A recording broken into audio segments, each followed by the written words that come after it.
Homiladorlikda eng muhim davr qaysi?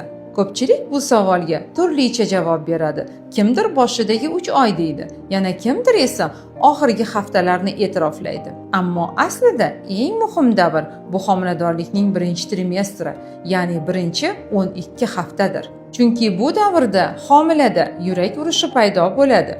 Asab tizimi shakllana boshlaydi. Miya, ko'z, quloq, ichki a'zolar rivojlana boshlaydi.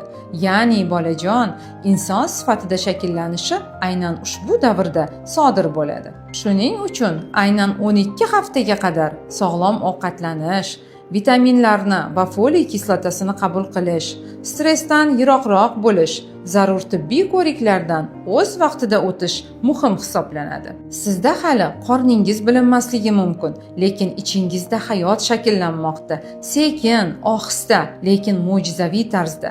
Shunday ekan, homiladorlikni bilgan zahoti bu oltin haftalarni e'tiborsiz qoldirmang. Sizning har bir qaroringiz bola sog'ligi uchun poydevordir.